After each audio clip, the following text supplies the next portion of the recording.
being able to jump into the air has to actually be worth it. So I recommend they just increase the aerial damage all around.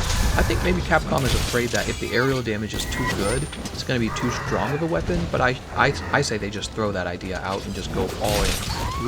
Let the Insect Glaive be an aerial weapon. That's what I would say.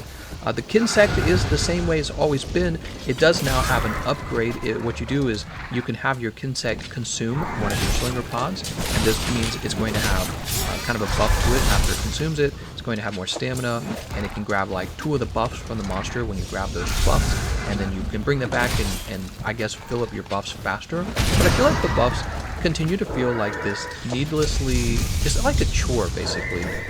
It's this needless chore where you have to manage your buffs. You want to keep all 3 of them active if possible. Of course, what experts do is they activate red and white first, and then when they think red and white are going to expire, they grab orange, and this kind of, you know, increases the duration that they have red and white. So, but yeah, the buffs, you just are always managing them, and you're always managing the Kinsect, and you're doing all of this work to do less damage than maybe the longsword. See, I don't really understand the reasoning behind it either. And that's why the Insect Glaive ends up not being one of the weapons that I use very often, just kind of like everyone else. Despite the fact that it ranks very high on weapon popularity, maybe I don't know what I'm talking about. No, I do know what I'm talking about.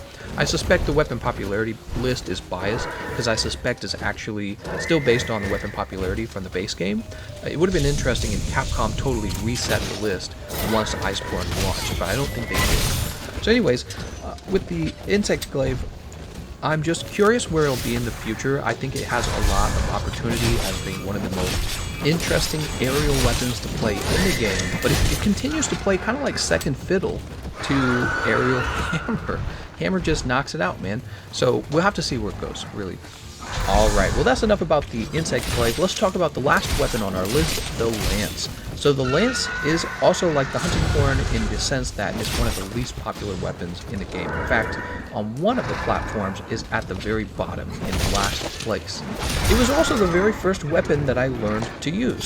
So it also goes into the list of Sever type weapons. You have slow movement speed, long sheath times. It's kind of a mid-speed weapon, and most of your attacks consist of pokes. You just poke the monster over and over and over again.